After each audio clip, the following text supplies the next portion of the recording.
Here we are, Saturday morning, 21 minutes late. That's not so good, eh? And I know. Why am I late?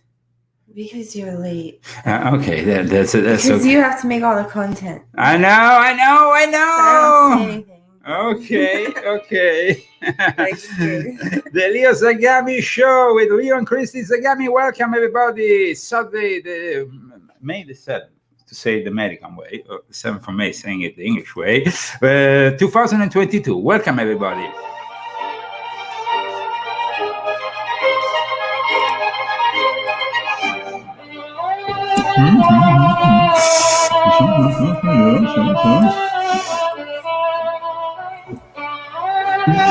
How is Chrissy today? I'm fine. Okay. I'm First, disassociating myself with the topic. because it's a very scary topic. Mm-hmm. I guess Last time the topic was very disturbing to me. So, well, but of course it was appreciated by all our viewers. So here we are with another dark topic. How come I can't see the chat? Okay, here is the chat, Christy. Okay. Hi, Katie. Hi, Alberto. Hi, Corey. Hi, Gianluca. Hi, Bruce. Hi, Bruce. I see you. Fantasioso. Who is Fantasioso? Then we have somebody called Gianluca. Okay, we have a few Italians that, of course, are anticipating also my Italian broadcast, which goes on later in the day, due to the time difference.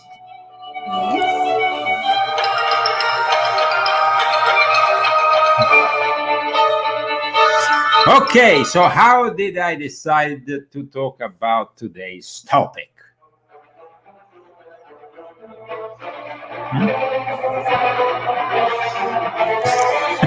Okay, it's a controversial topic, but it's a topic that you can, of course, define very well in volume 6.66, which is just behind me. Very important book, as well, of course, as my latest book, volume 7 of my confessions, which you should all purchase so you can facilitate and help us move on with our mission. And we always have problems in even getting small donations, but then there is a few people that help us out, but we think it's unfair on them.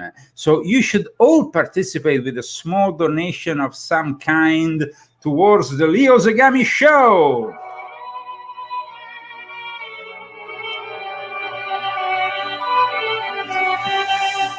Okay, so how did I decide to discuss today this specific subject amongst also the news of the week? Because, of course, today we will, as usual, talk about the news of the week. But we have also added a topic that came in when I was reading this article from the mainstream news, MSN, more mainstream than that you can't get, which really was quite interesting and brought up a very interesting point. So let's go to the article in question that was originally published by the LA Times. So here, Southern California, LA Times. Exorcism is something we can't quite quit. And we can now go into the reading of it, of course, also with the help of Christy.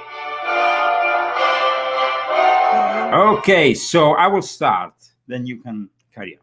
So, as a thriller writer, I'm never certain where my research will take me, and often it takes me to very dark places, says the writer. Here, demonic possession, for example. Very beautiful image, this one. For once, they didn't want to really scare too much the public. It's a little bit more, of course, if you then go into the details, it is pretty scary because this is a demon coming out of a possessed person with somebody doing an exorcism. So, Christy, can you read this article for us? Okay. Possession is now recognized in the American Psychiatric Association's Diagnostic and Statistical Manual of Mental Disorders. I have on my desk a letter from an exorcism team at a Southern California Catholic church telling me that more people of good will have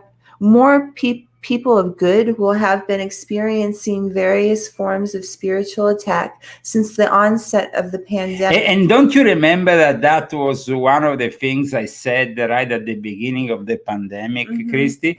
And it's actually a topic which I also touched in my books, because of course I was one of the first people to denounce this possibility with people locked in their houses facing their own demons, and the Catholic Church that of course didn't want to send their exorcist around with a scary pandemic, and so the people were really left and what about alone. They're not using the right exorcism. Well, that is something else that we discuss in detail in volume 6.66, but specifically regarding the pandemic, there was this problem. But please carry on. Okay, and that the team is overwhelmed with its current workload. Mr. Scott Peck, the well-known psychiatrist who wrote about spiritual development in The Road Less Traveled, treated 2 patients he diagnosed as possessed and helped do exorcisms on both of them. He admitted he went from being a complete non-believer to a complete believer in the demonic ability to possess. A recent Vatican-sponsored exorcism conference, which is the yearly conference, which I also talk about, by the way, in my books, which started with Father Amort, who was inspirational figure in creating this organization of exorcists, which, of course, also, as you know, Christy, fought the new way of the exorcism that was established in 1999 due to the whole transformation of the Catholic faith that, of course, was forced by the Second Vatican Council. But please carry on here. A recent Vatican-sponsored exorcism conference in Rome was attended by 250 priests from 51 countries. The tools of the trade in Catholicism are simple: a purple stole, a crucifix, holy water, a copy of exorcisms and related supplications.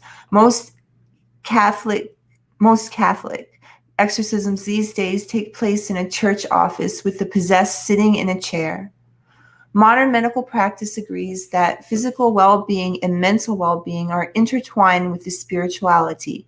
There are countless examples of this. Somatization disorder is defined as recurrent and multiple medical symptoms, generally with no discernible organic cause. The symptoms are physical, mental, and spiritual.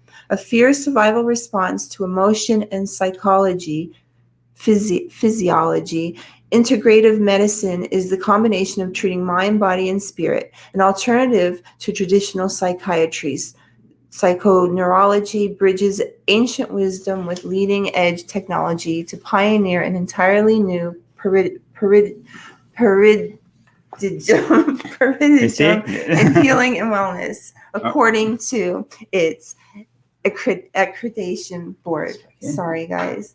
I don't have my glasses on, so I'm doing my best. Yeah?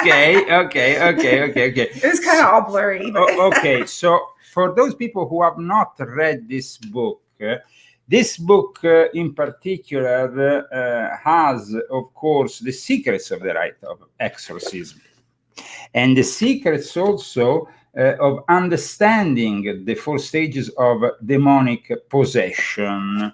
Is basically a chapter which I open with a citation from my old friend Rimakov, talking about this social change that is in fact an organized process of satanic possession.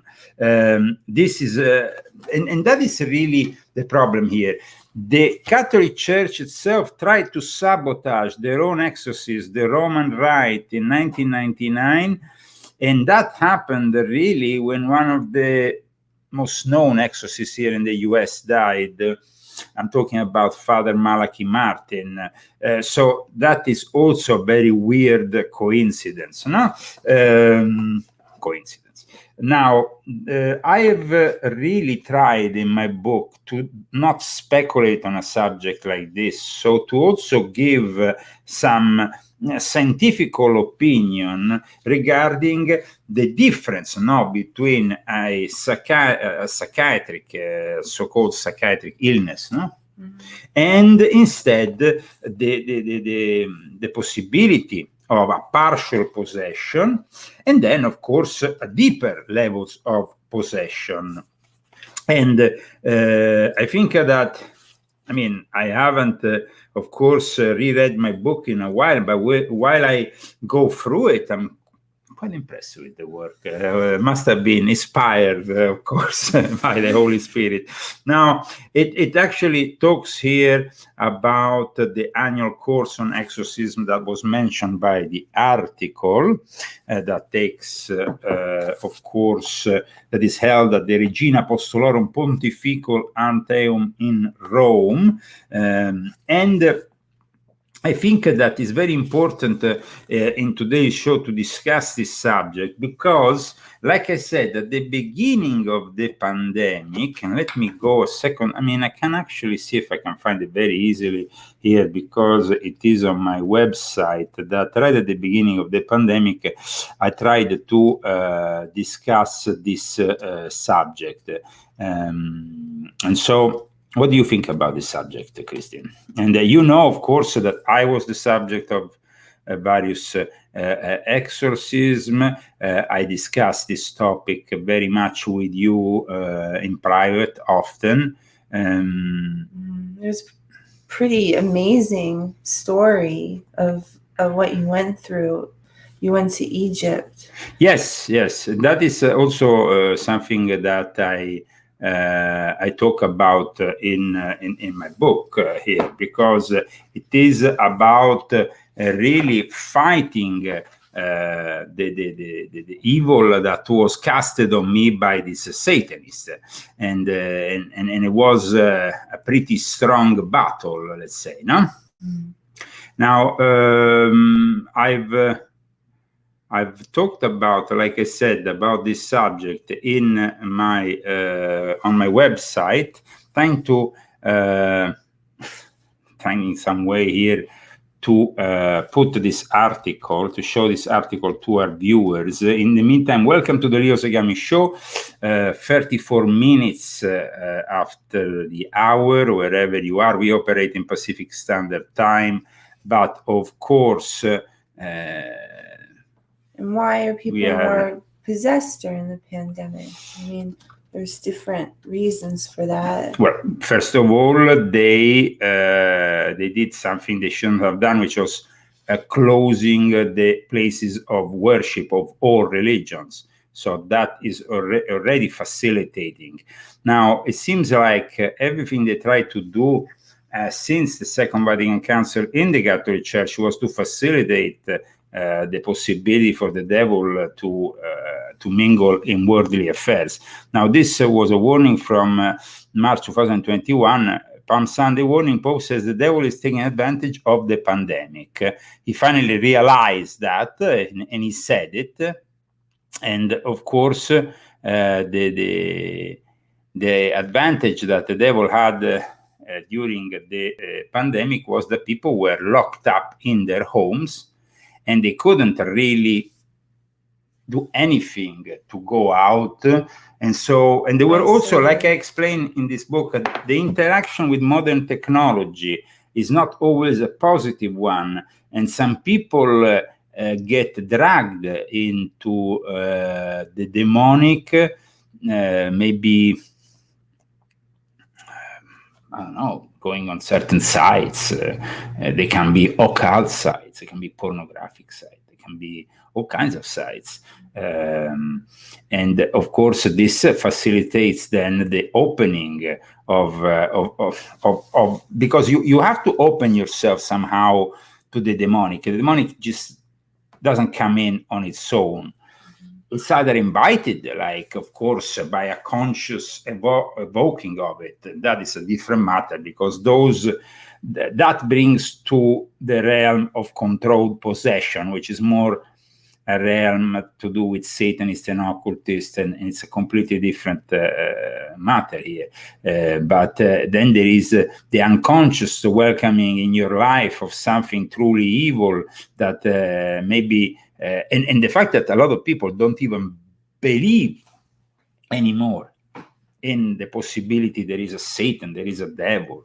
And so the more you don't believe, and the more easy it is for Satan to actually mess up with your lives.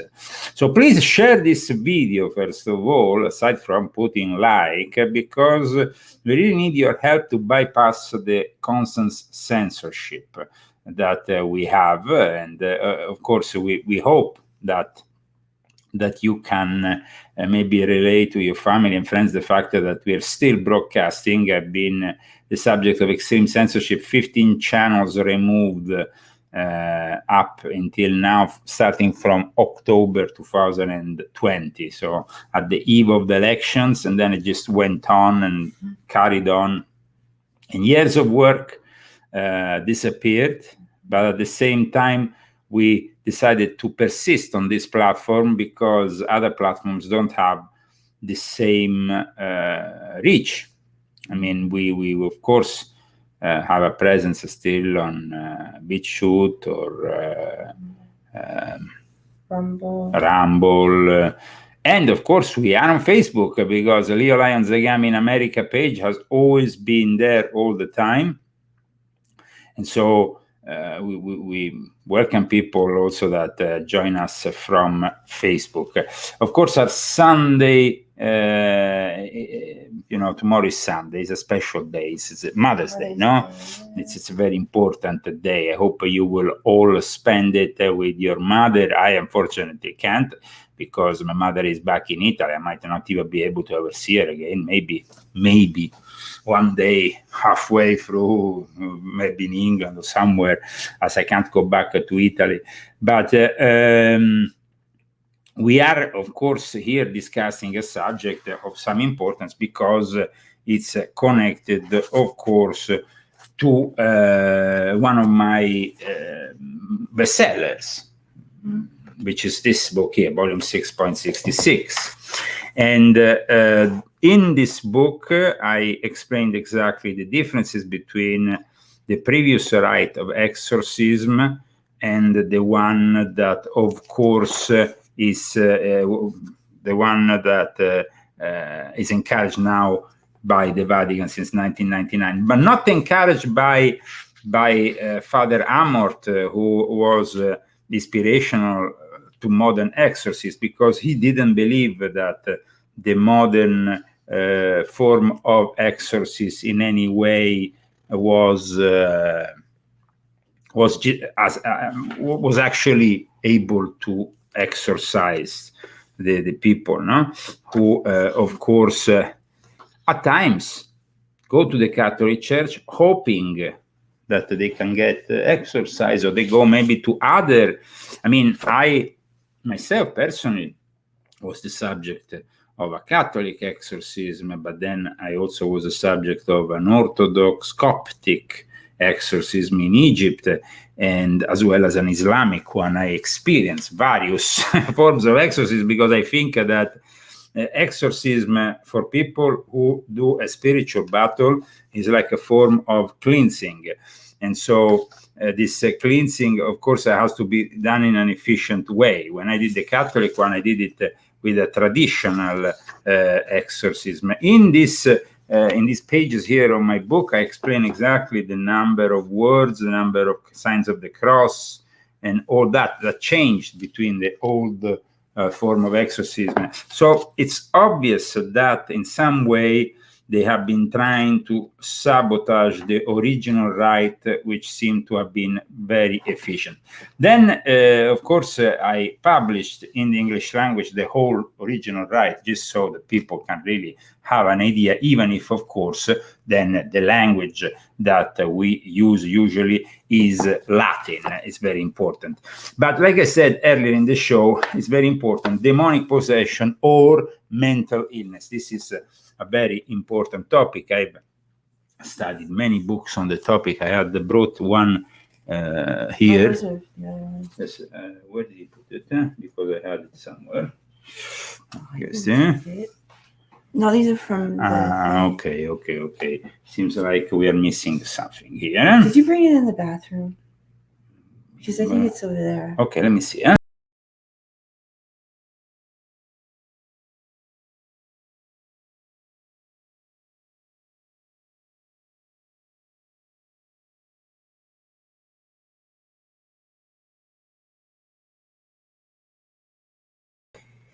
No, actually, I left it there on the shelf, Christy, as you see under the TV. But this book, which I have in particular here in my hands, is by a gentleman that most people in the English language know for his passionate work regarding the field of ufology.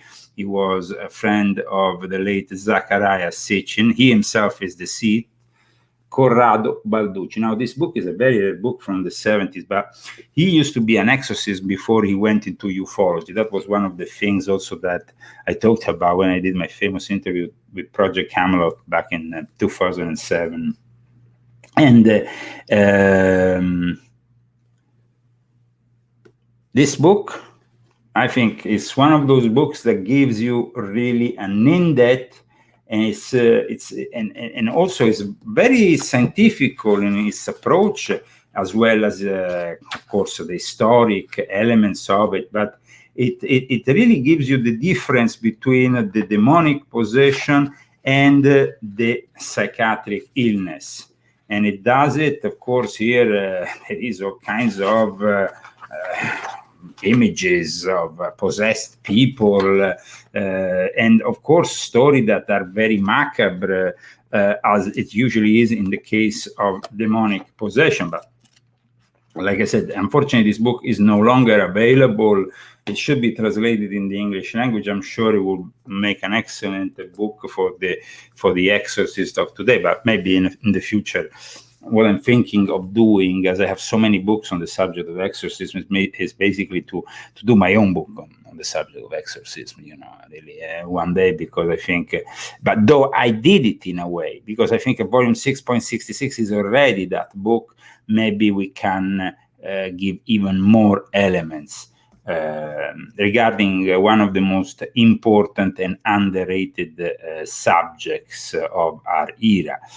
And that's why it was interesting to see, like in a mainstream publication like the LA Times, picked up by MSN, there was this article that really said, now there is a recognition. It's not like they are messing up with this topic anymore, deriding it like they did in the past. Now they think, okay, it might be possible that we need to understand there is a difference between simply mocking somebody for for something that might seem like a weird belief, and really a problem that is a real problem, and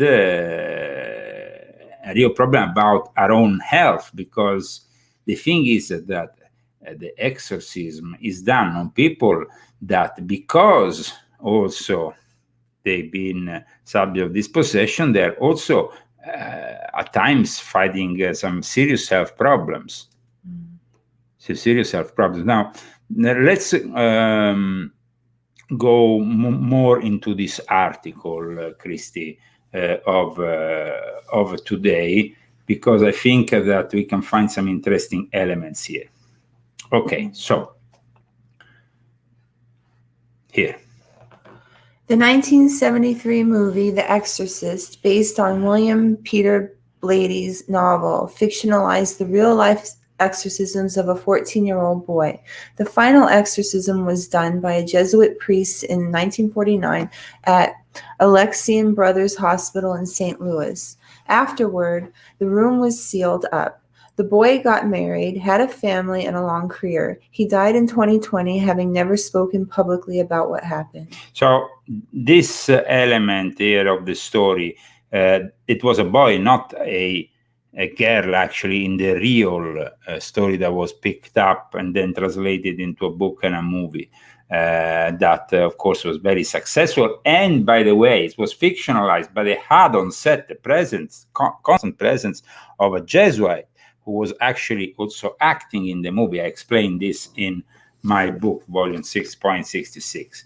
And of course, the main figure was inspired by the infamous Pierre Teilhard de Chardin, who is this important Jesuit who was also an anthropologist, an archaeologist, and somebody who, of course, had many talents aside from being an exorcist, who inspired even the birth of the internet. So this, and the film 2001 Space Odyssey. So, I mean, we have definitely some very interesting discussions regarding Pierre Teilhard de Chardin every now and then.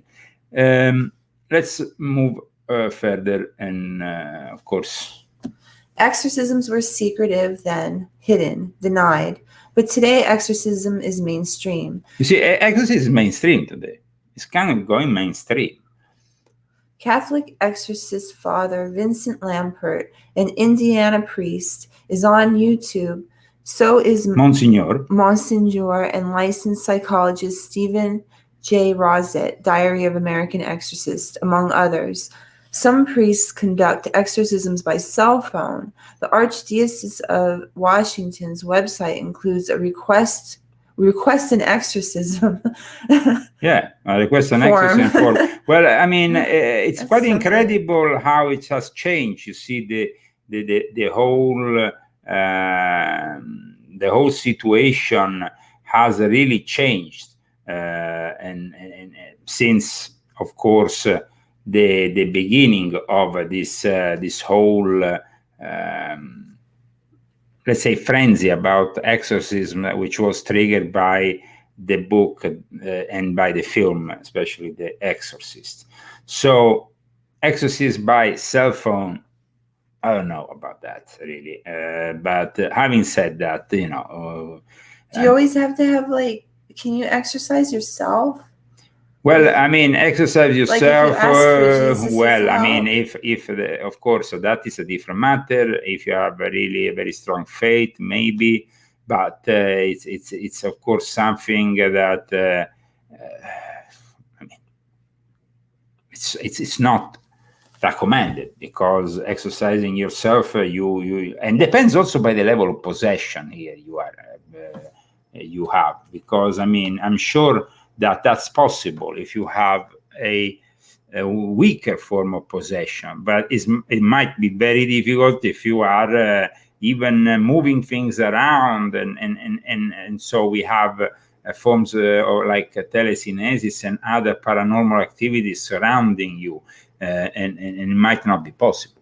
It might not be possible. So it is definitely possible in the weaker forms of exorcism, and maybe those phone calls are addressed to those weaker forms of exorcism, in which you can in some way, I would say, operate a prayer of relief on yourself. Having said that, I think it's very difficult. It's very difficult, definitely. But what do you think about demonic influence on people, just generally having this demonic influence on them without being possessed, and then, you know, these things attach? Okay, no, I mean, like I said, and I explain also in my book, there is definitely some weaker forms of possession. And those weaker forms of possession, they might be even possible to, in sometimes, exercise by phone.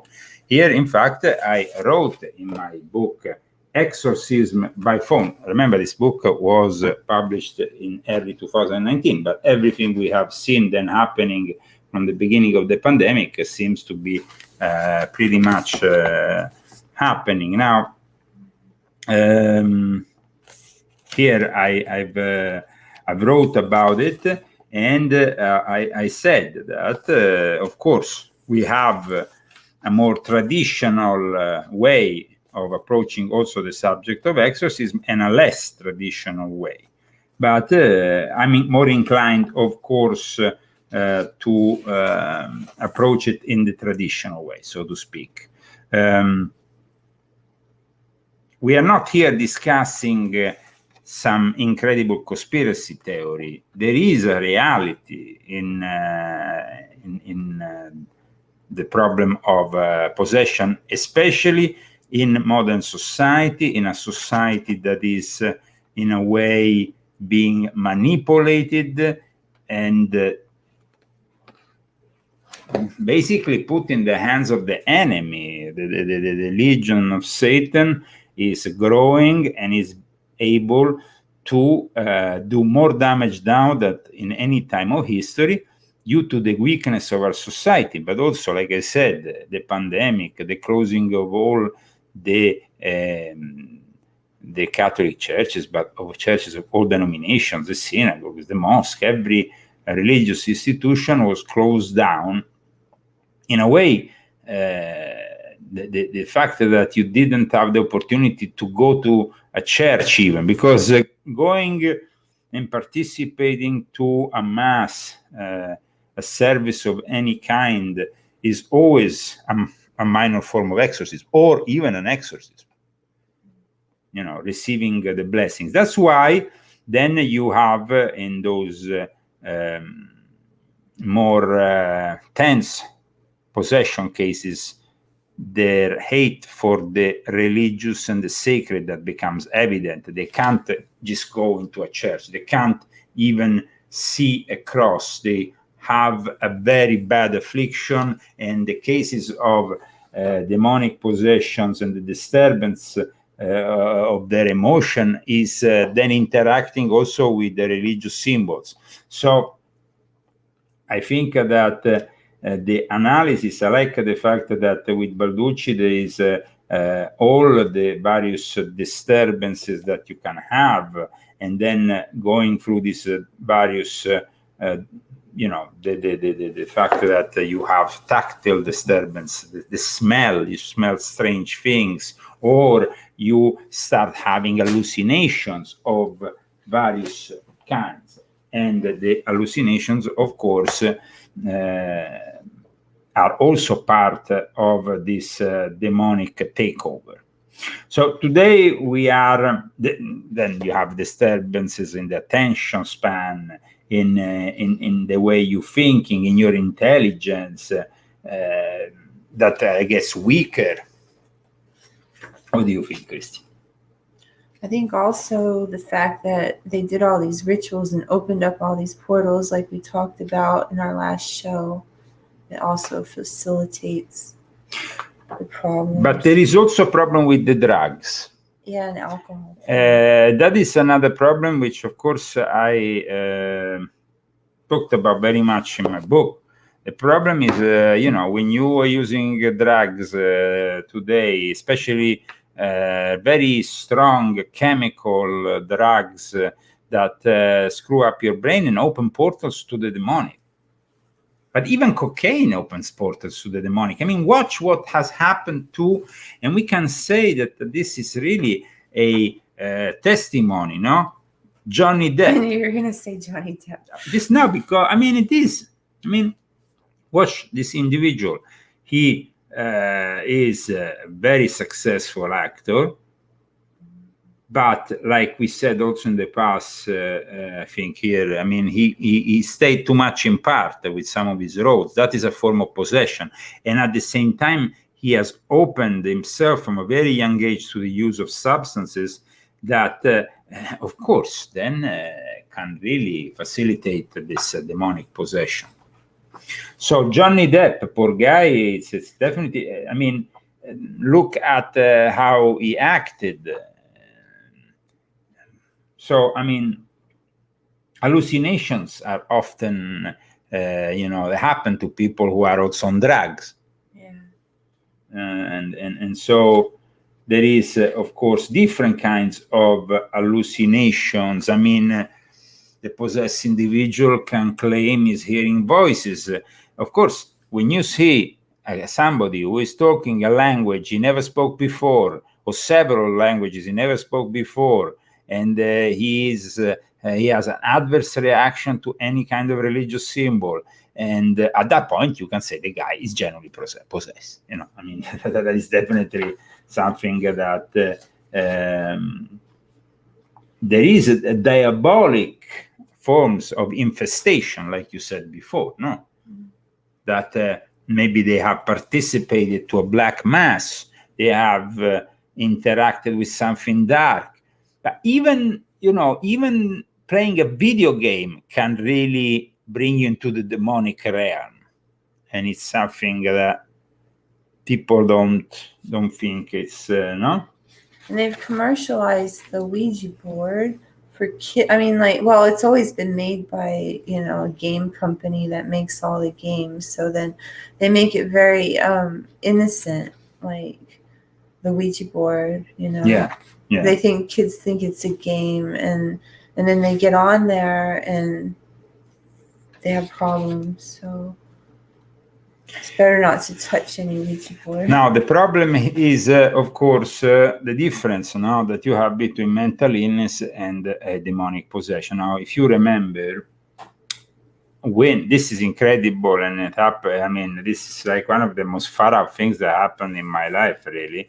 While they locked me up in 2014 in a mental, after destroying my door, because I was participating to the pitchfork insurrection revolution in Italy, the social unrest that went on in Italy, the Italian authorities had decided to lock me in a mental asylum. Imagine that. I mean, that's something out of a Soviet Union playbook.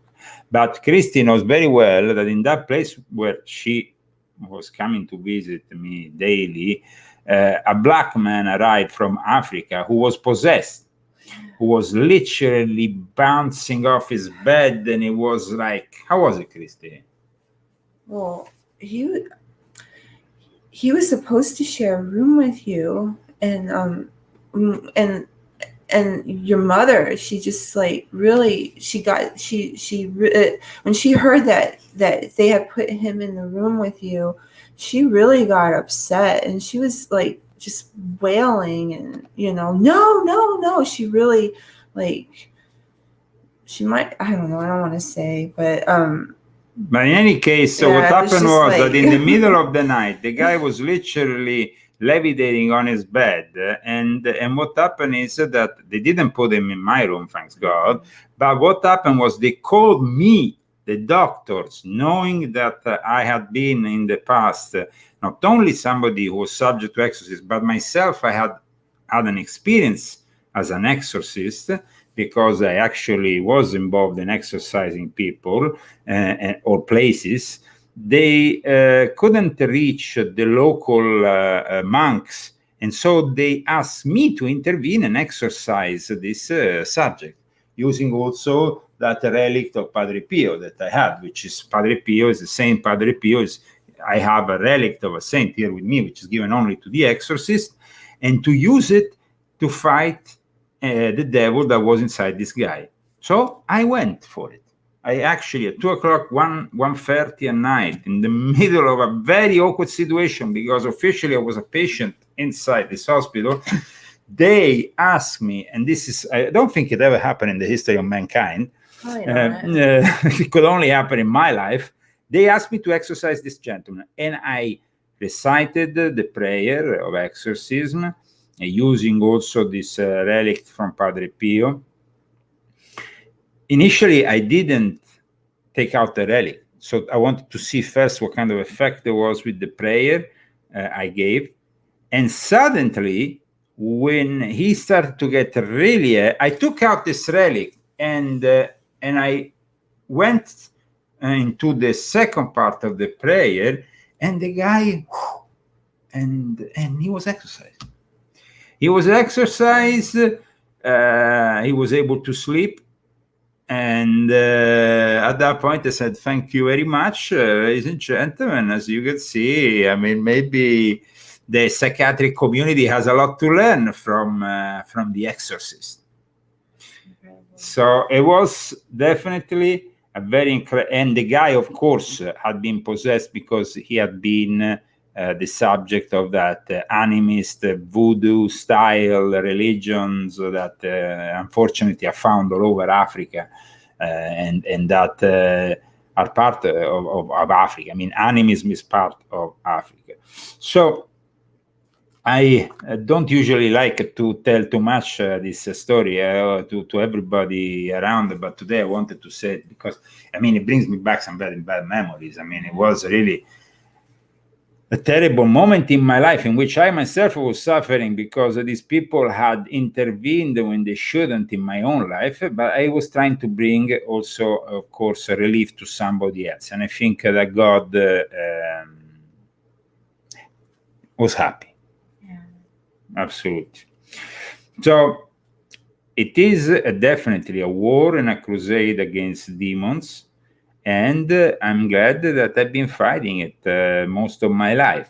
At times I failed in the sense that I felt that I wasn't capable of exercising any longer myself, like you were asking me before, no? And then I had to go to somebody that cleansed me of those demons. You should tell that story. Well, I mean, one of the most particular stories was the one of me in Egypt with Madame Fula, who was this incredible spiritual leader of the Coptic Church, which is the most ancient Christian church in the world, really, because if you think Christianity, of course, is born in the Middle East, of course, we can say that St. Peter brought it to Rome and all that. But in a way, Jesus went to Egypt before St. Peter went to Rome. But in any case, I queued up in an area, poverty area, an area stricken by poverty in the suburbs of Cairo. I was brought there by the family of Boutros Ghali. I went up there and I saw this long line of people, both Muslims and Christians, queuing to have a blessing or an exorcism by this Madame Fula, this old Greek lady who was living in Egypt. And she had, of course, a translator to Arab and then to English, so I could understand. She saw me and she decided, because then she had to decide, you had like an entrance of this home, then you went into a living room, and then she had to decide who to exorcise. She shut, I remember like it was like there was this open windows, you on the road. We were at the third or fourth floor of a building, and then she shut everything. It was like, wow. I said, what we're doing? What are we doing here? Some kind of medium science? How you say? Sense? No, when the mediums, when you have spirits. Seance, sorry. But she didn't have the windows closed before for the other people? No, she wanted to close it, and we had more than one. It was me and others, because she had to decide who to bring for the exorcist. She closed. And it wasn't a sign. Son? Seance? Seance. Sorry, in English. And so at that point, she decided I was the first one to go for the exorcism. The exorcism was conducted in her kitchen. I mean, it was a scene reminiscent of that lady in the Matrix movie. But in any case, I was brought into the kitchen. I was made to sit down. She started to cleanse me, like they do with this kind of like sage? Sage or something. And then she started to boil lead, and she had basically this boiling lead that she poured on my. There was a pan with the cold water. And she poured the lead on the pan on my head. It was pretty scary. I had some visions. I was closing my eyes because, of course, I was scared of the lead mainly. But the water captured the demons that literally materialized. The liquefied lead, becomes hard in cold water immediately. And the crazy thing was that there were 220 demons. You could actually see the main demon with the horns inside the coat. And you can't make this stuff up because it was liquid lead that is poured. But when it was like on top of the head, I could feel because when you pour the lead on the water, it makes a noise, like, and you can feel it. So it was incredible how we, me and I went there with my friend Paul Bralovic and his sister, and we went there, and we were of course welcome because the Butrus Gali family, they are the patrons of the Coptic Church, so they had, of course. Did she say anything when she was like after, like? Well, she said, she definitely said that there was this powerful demon that was a sort of, she said something like it was barking, it was like a barking demon that was kind of like then taken, and that of course the curse was made by a black magician, which was the case because I had been fighting a war with this Norwegian black magician. And what they did in Norway was outrageous because this black magician himself worked in a mental institute and he was capable of having me locked up. Then, fortunately, though, the Butrus Gali family, because Rauf Butrus Gali, the brother of the now deceased Butrus was the head of the United Nations, he is married with a Norwegian lady, and of course, Paul Bralovic is the son, though Paul Bralovic is actually the son of a NASA scientist, and so that's why he has also an American passport. But basically, they saw the situation in which I was brought unjustly in Norway, and they tried to intervene. And so they actually intervened with the Norwegian government, saying, "Listen, you have to send us Leo to Egypt." And they put some serious pressure on the Norwegian government, which I must always thank them for that. And then on my way to Egypt, in London, I met Dr. Safwat, which was instead this Muslim who was doing this, who was a Sufi, known Sufi, who was doing some prayers to actually help me out. And he viewed me and he says, "Okay, you have this case of demonic possession we need to sort out in Egypt. And maybe Madame Fula will be able to help you out once you go down to Egypt." So everything was kind of like made in a way, that I was capable of freeing myself from this demonic presence. But it wasn't like I had opened myself to the demonic. I simply was fighting the demonic and fighting a magical war, because when you're fighting with these people, it's a magical war, no? And this guy is Nikolai Fritz. I talk about this, by the way, partly in volume 1 of my Confessions, but I also talk about the subject, of course, of my exorcism and stuff, always here in this book, which is, of course, for me, a very important book, because, like I said, it's really, it tells... really understand for a lot of people that there is a connection between also the demonic and the modern technology. In fact, here there is an image of the satanic film Evils, how it's called, Evils Speak, which you can find actually on YouTube, and it's a very twisted movie that talks about this Latin text, this old grimoire interacting with the artificial intelligence and kind of like sparking some kind of demonic activity. So let's remember that the first computer from Apple II, was introduced in 1977 and sold for the price of $666.66.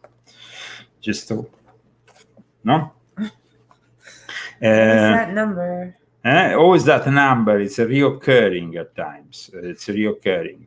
But I mean, I think that people need to understand that then at times when you fight the demonic, these things can come back into your life. I remember with Christy, we had this experience that maybe she discussed with only partly with Professor Amamoto during her own it's hard to talk about them. I was able to write about it and everything, but then when it comes to finding the words to actually speak about something like that, I mean, you did a great job of talking about your experience, but I have a really hard time like finding the words to speak about it again. Yeah. So yeah. It was, and why you think is that?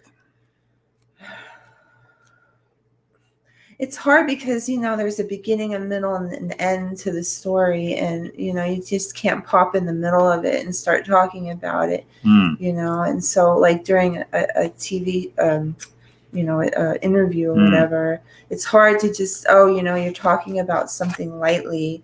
You know, this happened to you in your book. And then, you know, just to go into it and start talking about it when, you know, it was a horrible experience. So, I mean, it took a really long time for me to get over it. So it happened in Estonia I think we talked about it briefly on this show. So there was like, you know, we ended up being, they thought we were Russians and, I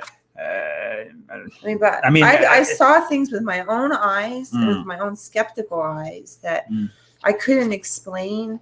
And so, you know, when you see something in front of you and you're not drunk or on drugs or anything, you're completely sane, and you see something happen, you try to rationalize, you know, your rational mind comes in and you're trying to figure out what happened, but then you can't figure it out. And then at a point you feel a little bit nuts because you're like, I can't explain this. This just happened and I can't explain it.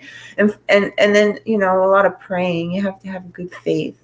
So, you know, you put your life in God's hands, and that's what I did. And, you know, I was able to write about it.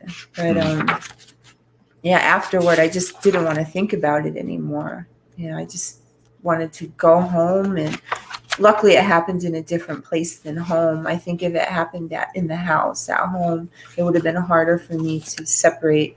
Because it happened in a different country, it was easier. You know, you get on a plane and you feel like you're leaving it behind. So that's not following you. But you think that instead you would have suffered if you had that problem, huh? I mean, you couldn't stay in the same place if you had that kind of problem. No, I think that it helped me that it didn't happen at home, because it was truly incredible. So, and we were dumb. I mean, from all the things that ever happened to you in your life, we were both dumbfounded. Like, I mean, we just pretty much on the way home, we just sat there and shaking our heads. You literally just, you think about it and then you shake your head. So anyway. Now, today, of course, we are discussing also, aside from this, the latest from the world news, no? And what is happening. One of the things that struck me this morning, heading a drudge, was this article about wealthy Americans that are buying second passports as a plan B for their families, citing they basically want to leave the USA. I don't understand how these wealthy Americans think that it's more safe to be in another country if there is some kind of turmoil in the world. I mean, this is completely demented. We are, of course, in a chaotic world, but the number of wealthy Americans buying golden passports has skyrocketed over the past 3 years. I want to get rid of my other passport. I want to get rid of my European passport. I don't want to have anything to do with my European passport. I think Europe is completely under demonic control. And of course, the digitalization process that is bringing you towards the mark of the beast is also made out of crafting the social environment, and the demonic is part of it.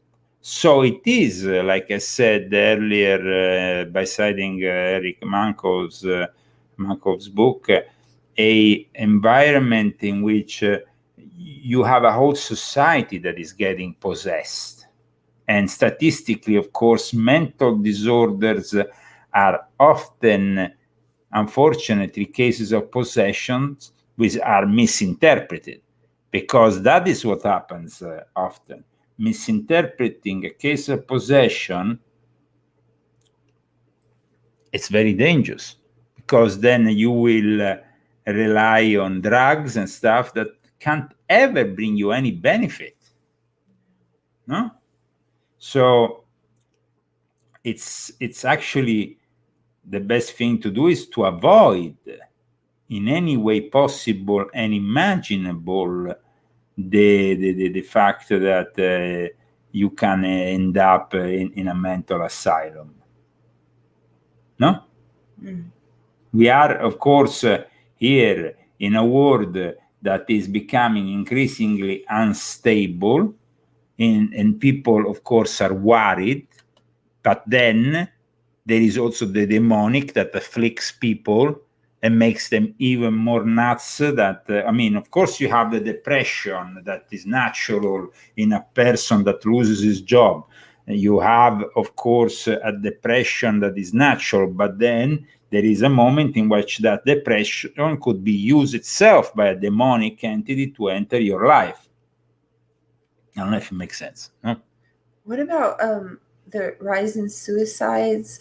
I was wondering, do demons, once they possess a person, don't they want them to stay alive so they can keep their, like, or do they have their soul and they just want them? I don't understand. You know what I'm talking about? Like, are they still possessed? If they're possessed and then they kill themselves, like, do they go to heaven? What happens, like, when somebody's possessed?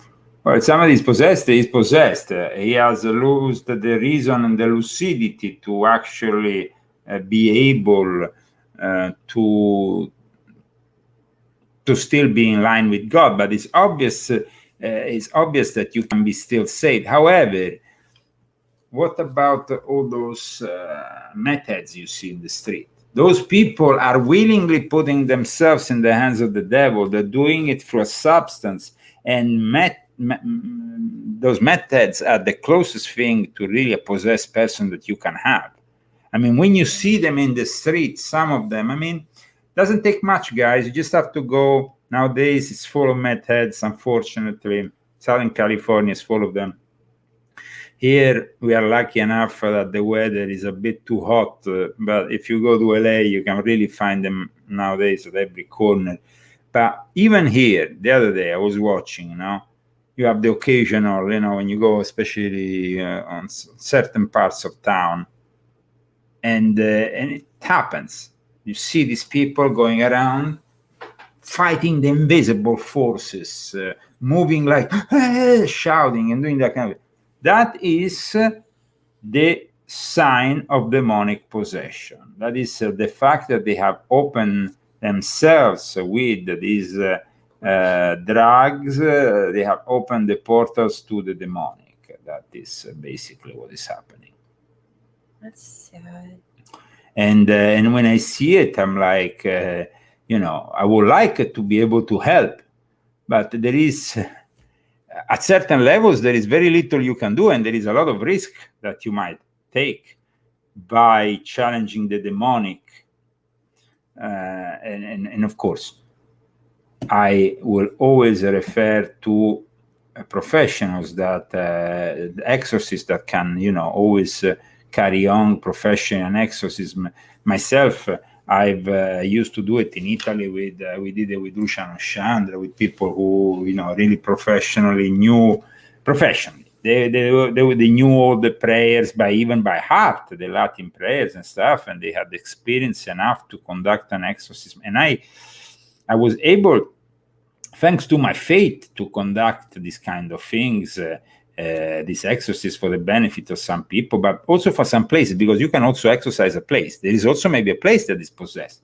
Cases of so-called poltergeist, they are intrinsically connected to some kind of demonic form, presence that is lurking around that you need to exorcise. No, it's like that place, Skinwalker Range. I mean, it's obvious that the demonic there is way out of control. And going there, like for example, they did for that TV show and stuff, and kind of you can risk your own life. In fact, people got they got sick. Remember that guy got some kind of tumor in his head or something. I mean, you can get really sick, so you have to be very careful. It's not like only a spiritual battle; it can also become a real battle also that can have influence in your physics, because from the spirit, let's remember that every sickness we have in our body has some kind of origins of a spiritual nature. Mm-hmm. And so by fighting the demonic, you can really get sick. I mean, not even, slightly sick. You can get seriously sick. Because they attach to different parts of your body, don't they? Well, yeah, they can also do that, of course. Getting a demon in a specific part of the body, because, like we know, we have a connections. Our body, we have chakras. Like in the Eastern tradition, or the chakras, or the Sephiroth of the Jewish tradition. Define that each part of our body has a specific energy, specific key, and unlocking the demonic through your head, but also through your sexual organs or through other parts of your body. Through your stomach, if you are a great eater and the only thing you do is to eat food, and you become as big as a house, that can be a form of demonic possession. So from the metaphysical to the physical, I will of course put here on the screen one of the ways that we have to finance our show is GoFundMe. We also have Fundly, and we have cashapp if you're in the United States or Great Britain. And we thank the people who, out of their good heart, every now and then donate to us and make it possible for us to carry on in our mission. So thank you so much for those people. You know who you are, and you are always in our prayers and thoughts. And I mean, talking about the demonic, don't you remember when in Italy, right at the beginning of their unusual choice of following one of the most restricting vaccine passports in the whole of the Western world, there was at the same time the inauguration of a demonic gate that it was an art piece of art. It was an art exhibition called Inferno, you remember? Yeah. And they inaugurated, and it was crazy to see how the Italians on the same day were inaugurating an exhibition based on the Inferno of Dante Alighieri with this specific gate of hell made by Rodin. I mean, it was definitely a diabolical synchronicity. Now, it can be, of course, a chance, but it's much more possible, and I write about this in volume 7 of my Confessions, that this was instead a well-calibrated move from the demonic side of the New World Order. So I hope that people realize that there is definitely a lot of evil at work. I have actually some images of when they placed, and then they didn't place these gates of hell in any place. In a museum, which is it's actually the Scuderia del Quirinale, is part of the living quarters of the President of the Italian Republic, which itself has as a symbol a pentagram. So just, I mean, watch this. This was when they brought it in. That was the exhibition Inferno, made by a Mason, Jean Claire. And then this was when they were actually bringing from France, spending money to literally bring the Gates of Hell by Auguste Rodin, a copy of it, to Rome. It's incredible. I mean, and it happened right at the start of their hideous choice of locking people up if they didn't, or actually this whole thing has stopped, thanks God, on the 1st of May. But from that moment onwards, till the 1st of May, the Italians had to show the vaccine passport, even if they had to take a coffee at the bar, even outside of the bar. They couldn't have access to a restaurant without showing the vaccine passport. All of this clearly indicating a demonic link between the choice of basically with a vaccine passport, deciding your life, giving I mean, the Italians love to go to the bar every day, and every day they have to show this thing. A lot of people stop, of course, going to bars, to restaurants. They couldn't go anymore around. Even nowadays, still, there is, of course, some places in Italy where you still have to use this vaccine pass, and probably they will reinstate it later on. They usually like to take it out at this point, like I did last year when the summer season is starting, and they like to welcome the tourists, no? But then in the autumn they go back into another lockdown mode, and you can only accede to all the services if you have this kind of vaccine passport, which is, of course, many Christians have said it is the mark of the beast.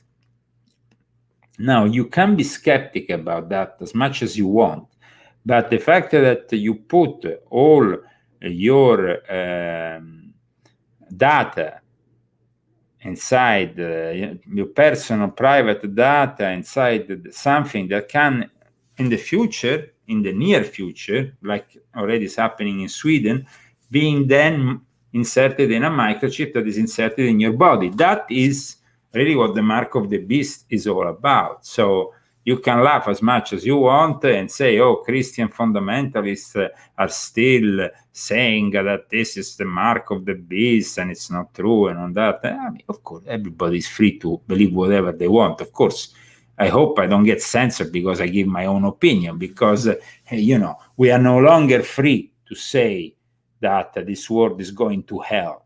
We are no longer free to say our own opinion because, of course, Cyber Satan and the algorithms controlled by him intervene.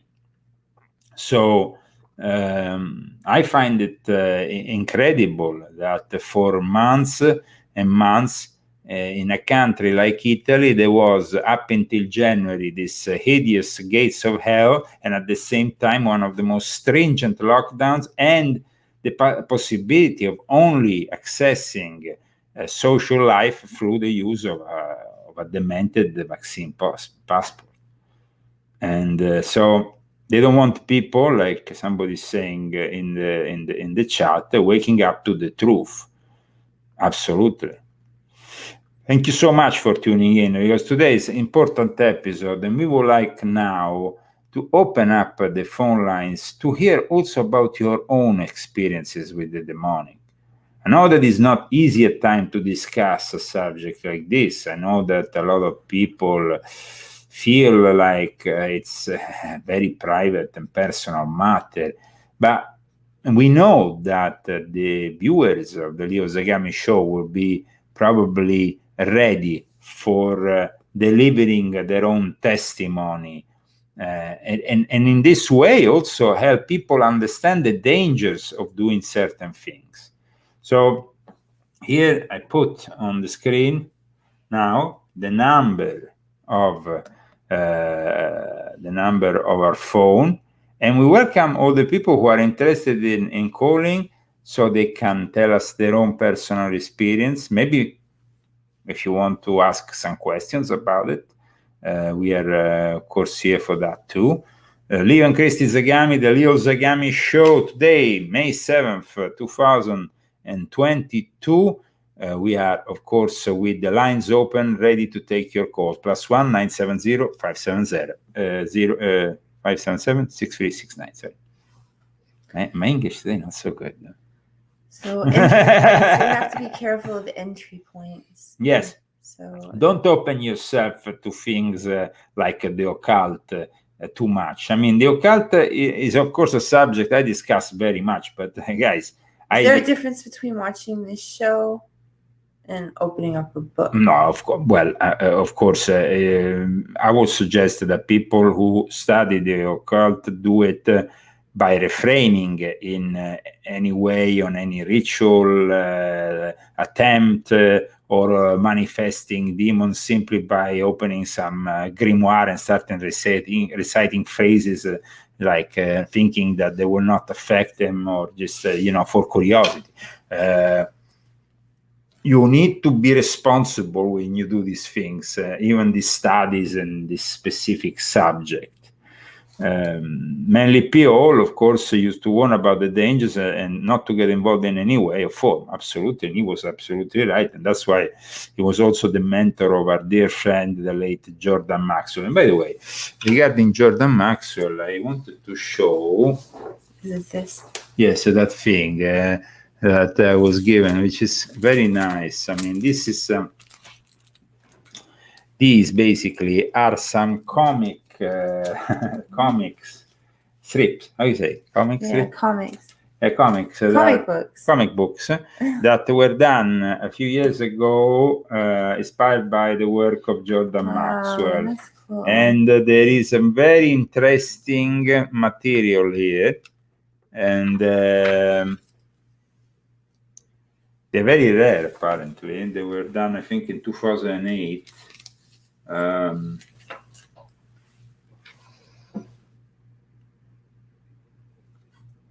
And of course, all kind of subjects that we have seen, and including the demonic realm, of course, that it's present. And so, no, definitely a very interesting comic. How you say? Super cool, somebody's saying. Yes, absolutely. And then there is this one in particular. Oh, that's Illuminati. This is very good. And actually, watch how it says inside. And so, yeah, definitely very interesting. And of course, you remember I had also somebody in Italy 10 years ago who did a comic inspired by my work. I had it. I left it in Italy. I should get my mother to send it to me. Amongst the many things that unfortunately I had to leave. But the important thing is that I'm here with you, alive and kicking now. Here. Nobody's calling in. I guess nobody wants to talk about it. No, maybe we should ask a different question. Well, I mean, that's no problem. In the meantime, as they're not calling in, though, we have some things that we would like to show you, and of course discuss. They're calling, but they're not anonymous.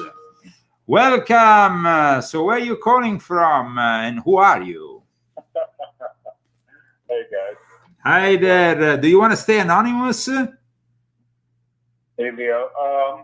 Half anonymous, sure. Okay. So are you calling from the United States? Right now, no. I was actually born and raised in LA, but I haven't been in the States for, I don't know, at least a couple of decades. How are you guys? Very well, very well. Any questions, any comments about our topic today? Or story? Sure. Without taking too much time, first of all, Leo, I've known you and followed you for a long time, and we kind of have some mutual friends from back in the day, but I'm not going to get into that right now. Okay. So, I'd like to tell you something that happened to me personally, something on topic. far back as I can remember, I've been into the occult, probably since I was a teenager. That's not really the point. The point is that I was into black metal, and I was at a concert one night back in 2004, at a black metal concert, and I was attacked I was lynched basically by let me big metalheads.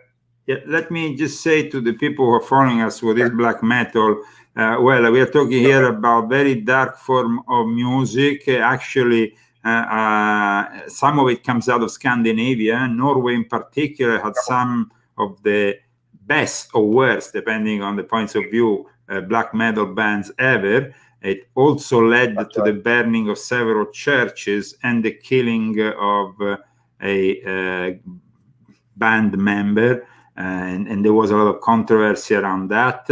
So here we are basically discussing it today with you, your own personal experience with this kind of music that led you to a demonic confrontation of some kind. Please carry on. I'm lucky to be here, to be honest, to be alive and walking around. And they tried to take my life.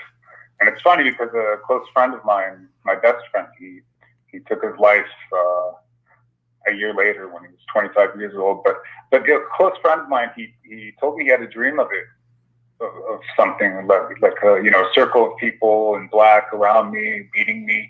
And he just told me about it, and I kind of, brushed it off. And lo and behold, this thing happens to me, and I don't know how I survived it. I obviously was completely broken into pieces. All my ribs were broken, punctured my lungs. They tore a bunch of internal organs. My liver and pancreas was all torn. Concussion. I was all messed up in the head for a few months, at least 6 months to a year after that. It really changed the way I looked at life and the way I see things, and made me think of. You know what I'm talking about. Made me rethink. Okay, but sorry if I interrupt you. But how did this happen? Because yes, you said you went to a concert. The city was lynched. Yeah, you were lynched, but you. Fast, man. It's like it was such a small scene back then, and kind of everybody knew everybody. I don't know if it was something personal, if it was something planned, if there was some kind of cult that they were after me or what. But it just started kind of inside of the venue, and this guy grabbed me and threw me, and he tore my shirt, and then made up some story later on that they thought I was trying to touch the monitors on, I don't know, something like that. So I went outside all pissed off. They kind of ruined my night from this guy, and he, I guess, thought that he was afraid I went out to get my friend, so he came out a few minutes later with all his buddies. And we both knew people from, different bands there. We both had a bunch of friends there. And so he came out with his friends, and they made a circle around me. And I tried to talk to him and started, asking him why he tore my shirt and what's up with the violence. And I couldn't even get out a sentence. And they started, punching me and kicking me from every direction. And this started outside of the venue, but I started running for my life. I ran as fast as I could, and they chased me. And about, 100 meters, 200 meters, I guess, for our American audience. Now, yards, after this maybe terrible, 100 yards. Yeah, after this terrible experience, did you still follow the same kind of music, or you finally realized that it wasn't really a good scene? Long story short, so yeah, they chased me and I tripped, and then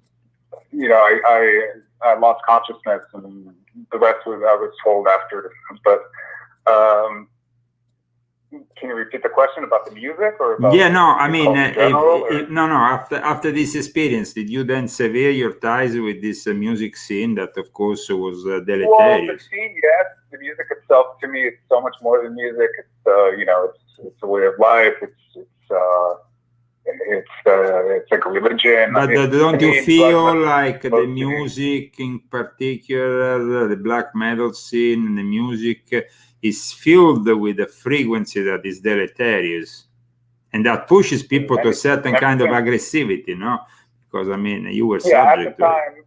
At the time, I also was dealing with a lot of ritualistic practices and dealing with things that maybe I shouldn't have been dealing with. Okay, so let's pause it My here. outlook on life in general was very anti-God. I was very against God. Okay. And after that happened to me, it kind of put me in my place where I felt like maybe I deserved that, you know, for what I was doing and what I was saying. What can you tell us? What were you doing? You were part of some order. You were part of a sect or something. You were doing just being my close friends, but I guess if you looked at us from the side, you could consider us something like that. But we didn't call us. We didn't call ourselves anything. But like we said during the show, you played around with the grimoires and stuff like that. Yeah, we would walk around in cemeteries at night and go to the forest and camp for a few days, and we would study texts from a lot of Russian Orthodox witches and a lot of grimoire texts from the past that have been translated. And yeah, and I don't know if you have any questions specifically, but it took me many years to make the connections later on how the things may have had to do with what happened to me. And obviously after that happened, I completely changed my, completely 180 flipped my change on life and started loving life. And I'm too grateful for every day that I have. And now, before, of course, very interesting experience, testimony. We thank you for your testimony today, because it will definitely make some people who are maybe viewing us understand the dangers of certain situations, certain environments. However, I have one question for you, because we discussed during the show also the fact that a lot of Americans, wealthy Americans, were leaving the United States of America due to a number of reasons. Now, you seem to be one of them, an expat. What do you think of these wealthy Americans that are buying second passports and as a plan B, citing the pandemic, the infamous climate change and political turmoil? Do you really think you can be safer than in the United States around the world? In most countries, you can't really detain a weapon legally. Do you really think you are safer? Man, Leo, to be honest, I would love to come back home if I could, but right now, especially with everything that's happening in the world, I really don't see that happening. As far as carrying a weapon, I mean, in the U.S. probably, but if you're not in America, I don't see any reason to. No, but what do you think? I'm not sure how the laws are. Yeah, no, what do you think of all these wealthy people who are making this choice of wanting to go abroad, having this plan B, like something terrible is going to happen here in the United States, that they're going to have to flee the country? I mean, it seems like the whole world is falling from grace, if there was ever one. And like, you can go wherever you want inside this little planet of ours, but you're going to be in the shit wherever you go. Isn't that the case? Well, my opinion is, oh man, I'm trying to make this simple. They can do whatever they want. They've been planning this, for years, for a long time, and they're going to do it whether we like it or not. The question is for whether we are going to let that affect us in a negative way and make, use that as an excuse not to fix ourselves and to make that I completely agree with, that you can't be carried away by. I'll give you technology and the internet. It was it's a military weapon. It was created by the military, but now with open source software and everything, it's beautiful. You have people that are using this technology and developing tools that are helping us to fight them, and I think that with technology and with I don't know if Elon Musk and Twitter and all this eye-tracking Hollywood script is going to play a part in it, but I do have hope that with with technology and with good I people. think with Elon, you are seeing a dualistic, bipolar kind of approach. He is like on one side defending the freedom of speech, on the other side, I saw this morning he's basically giving money to his employees who want to go and have abortion in another state. So I mean, he's kind of like being like he wants to be in with both crowds. it's kind of like really twisted. He goes back with the Burning Man crowd and those guys. So he is still somehow tied to those guys, to Silicon Valley. His wife's grind. So they're all in kind of that crowd. But yeah, what can I say? I see our world, our existence as an exact representation of what's happening on the metaphysical realm. So if we're saying, whether it's Elon or whoever, these are just things that we're seeing, whether we understand them or not. But it just proves that there's stuff happening. I mean, this is a guy who basically, like I said here, I mean, I even have, I think, a citation of Elon Musk right at the beginning of this book. It says, I am really quite close. I am very close in the cutting edge in AI, and it scares the hell out of me. He's the one who said that basically AI might unleash really the ultimate demons. Yet he is the one who is building the computer brain interface. So, I mean, and sky, whatever link, internet, flying in the sky with a bunch of satellites. So thank you so much for your call today. And of course, we will be taking more calls. So please call in. Our phone number +1 970 577 6369. We always have tremendous callers with very interesting things to say now, Christy. So the Leo Zagami show welcomes you with open arms. If you want to share your experiences about the demonic possession, you can also decide to be anonymous today, because I know that this subject doesn't always it's people want to be very private about their lives at times. I know some of their voices, though. Well, you can, Christy, don't expose them. Okay, guys, the lines are open. +1 970 577 6369. Of course, we still have our show for another 15 minutes. We will be here with you. You know that movie, The Exorcist? Yes. Somebody's calling. Christy, where are you calling from, and what's your name, if you want to give us your name? Hello? My name is Grace. Okay. Hello there. Yes, and where are you calling from? Nairobi, Kenya. Oh, Wow. that's pretty far away. Did you say your name is Grace? No, you didn't say your name. I thought she said my name is Grace. No, I didn't say that. What's your name? Sorry, again, Christy. I'm kind of confusion there. What's your name? Sorry. Maybe she's anonymous. Okay. I said my name is Grace. I'm calling from Nairobi, Kenya. Grace. Okay, Grace. So the name was right. Okay. Now in Kenya, Nairobi, you have a bunch of juju people and a bunch of possessed people. Isn't that the case? I'll tell you what. You people need to come to Africa. Well, I actually been in Africa once. I've been in Africa once. Where in Africa? I'm inviting you to Kenya. Oh, Kenya is a little bit too far away from me. I went to Northern Africa because, of course, it's close to Italy. But I'm, of course, here in the United States, so it's a little bit far away. But do you have an experience that you would like to share with us today about the demonic? I don't think I would want to begin with my experiences because there are a bit too many. Well, one. But there are very, very many, and I don't know which one to pick and which one to leave. But you need to know that most of the stuff that you're talking about, or I need your listeners to know, everything that you're talking about is really, really on point. Thank you. And I don't know if they really understand how real it is, because I know many of the Western world people do not get it.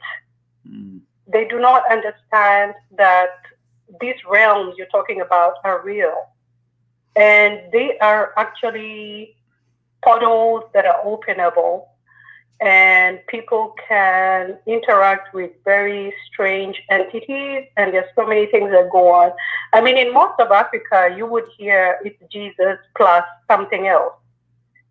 You know, they would not be waiting for, you know, Jesus to do something. It's always Jesus or God plus some little bit of something else. Well, the animist, usually witchcraft. Well, animism is very strong, of course, all over Africa, but it's also a way that, as you know, makes people subject to some witch doctors and some weird rituals, that initiatic rituals that then enslave them to a system. Let's see, for example, the Nigerian mafia rituals and the way that they are inducted into, at times, even human slavery. Then we have other parts of Africa. I mean, I've read, and I should go back to read, I have a lot of books about black magic practices all over Africa, and at times I'm like really scared also of the way the wealthy people in Africa sacrifice children very easily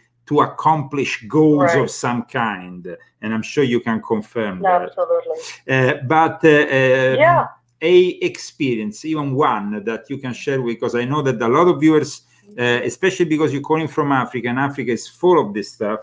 I mean, personally myself, I would like to go and exercise the whole of Africa from north to south, and it should be done with an army of exorcists that really, because I mean, your continent is probably the most possessed continent of the whole planet.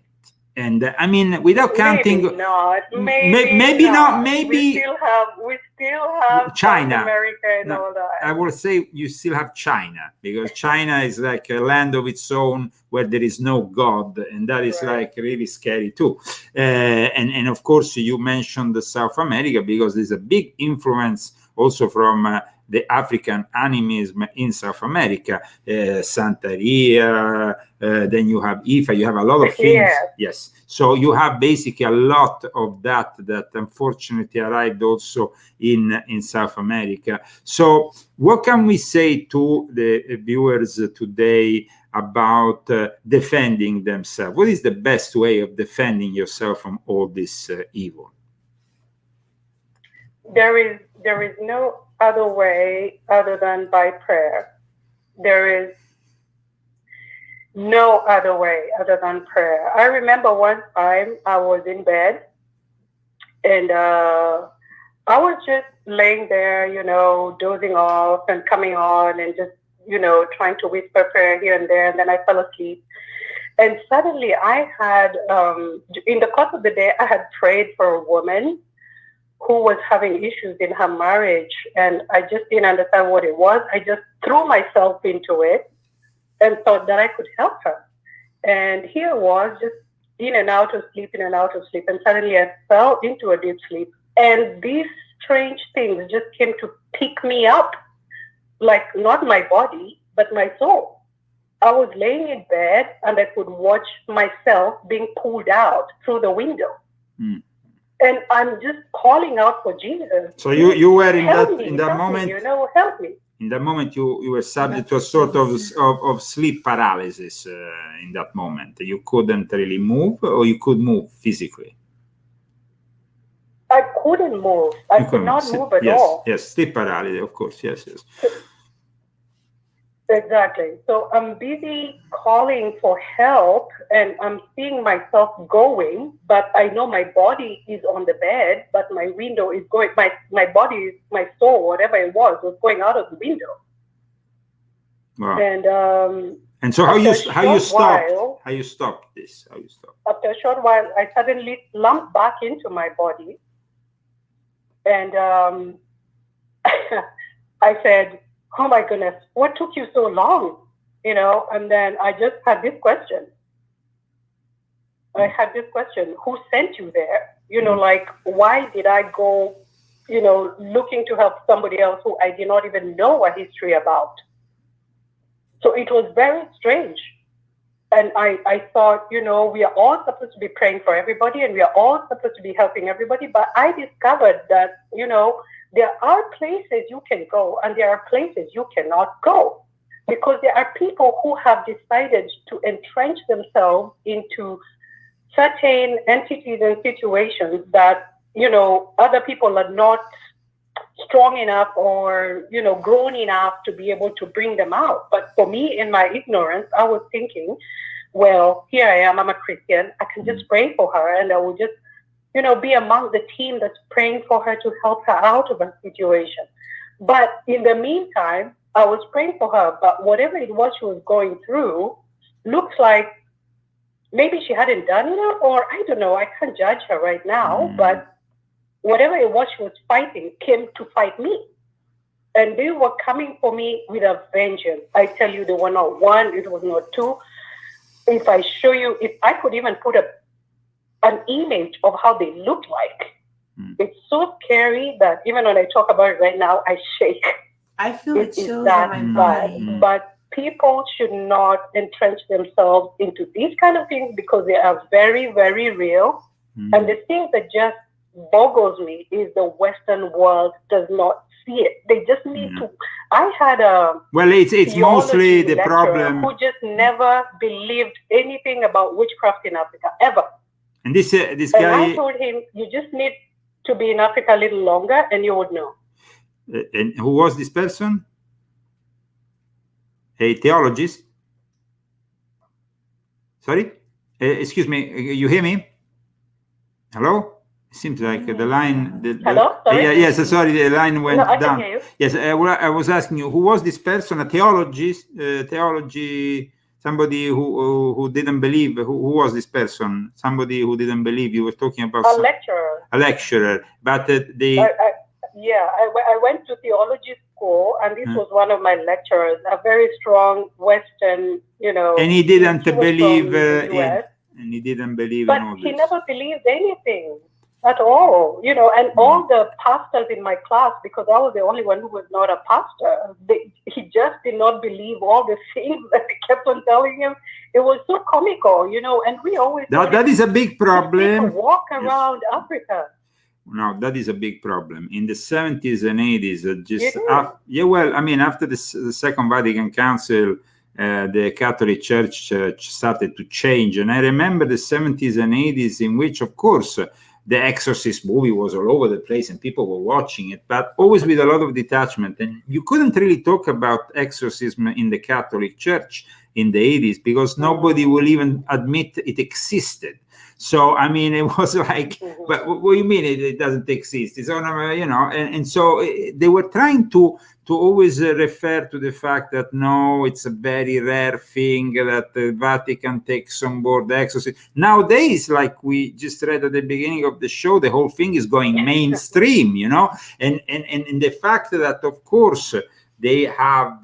at the beginning of I couldn't find actually the right article I was talking about because my catalog of articles is so big, but I remember there was another article I wrote at the beginning of the pandemic, which was denouncing the fact that the Vatican didn't want to send exorcists in the home of people because they're scared of the virus. I mean, that is the most ridiculous thing I could ever hear, but it actually helped the demonic become even more aggressive and more established here in the West, closing the houses of worship. The problem you mentioned, the majority of the people in the Western world don't believe in this reality. They don't care. They don't care because they are intrinsically believing only in the matter. They are simply materialistic. And when you are too materialistic, that's when the devil is actually has a very easy time, no? And it can really manage to manipulate you completely. In fact, you know, most of the times in our society today, you see people that are completely possessed, but they don't realize it. Sorry to interrupt you, but it's because they depend totally on their senses. Yeah, and then at that point, what is the solution? you know, and that the solution then at that point becomes the senses solution given by the pharmaceutical companies that give you the psychology, the psychiatric drugs, no? And then it becomes, you know, that becomes even worse because you're just feeding a demon with more demonic. It's just, you know, it's just insane. But thank you so much for calling today and for giving your testimony from a continent that we don't always talk about, but actually we should make a whole show only about African magic, which I studied very much. Your accent. And it's beautiful. and which I studied very much, and which I think it's very important to then realize that a lot of the magic that we are subject here in the West, including some of the black magic which is carried on within Freemasonry and other sects, originates actually in Africa. A lot of people don't know. It does. And let me interrupt you a little. Before I go off, I just want to let you know you are my favorite show, and I really, really enjoy watching the Zagami. Now, if you would, you know, you are so passionate about Freemasonry. I mean, when you talk about it, you come alive. And the things I know about Freemasonry is a lot because I have interacted with so many of those people. And the things you say are really on point. I mean, they are accurate. They are 1,000% accurate. And if there's anyone who questions about what you're saying, they really, really, really need to open their eyes and visit other parts of this world so that they can understand, because the things that are busy corrupting the rest of the world are, well, maybe I'm just in the part of it. Well, I mean, in Africa, for example, need to wake up and see it. Yeah, in Africa, for example, the Masonic network functions as a network of all the elites that, of course, sends their children to school in the West. But at the same time, when they are there in Africa, they follow the Juju man and they do some hideous rituals which are completely antithetic to the enlightenment that they are following in the West. No? So definitely you are on point there. Thank you so much again. And please call us in the future because we're going to dedicate a show to Africa as soon as I get some of my books from Italy sent on the subject. Okay, all the best. And I'm glad you stayed alive. Okay. I'm glad you stayed alive. Thank you very much. Alive and kicking still. Okay, that was, of course, our last phone call today. Rambo is arriving to say bye-bye to all of you. And, of course, we have the last dance, you know, the last dance. The show has the last dance. Here we are. It was a macabre show. A dance macabre is very appropriate. Here we are with Rambo. Rambo, what's up with you? Rambo, polite. Did he? Look, you have the same eyebrows. Hello, Rambetto. Okay, guys. Hey. Thank you for tuning in. Please share this video. Put like. Rambo today is out of control. I'm very energetic. Bye, everyone. Bye, everyone from the Zagamis from Palm Springs, California. 4 minutes past 12 here. Not 12 in the night, 12 in the day.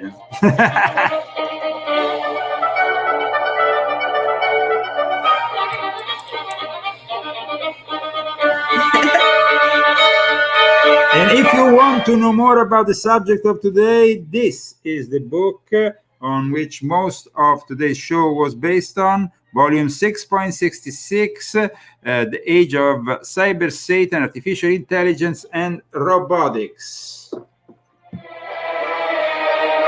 Arrivederci. Arrivederci. And from Palm Springs, California, here we go with a pizza. Hey. Hey, we're making pizza. I'm making pizza. Yes, we're having a pizza break before my Italian show. Bye-bye, everyone.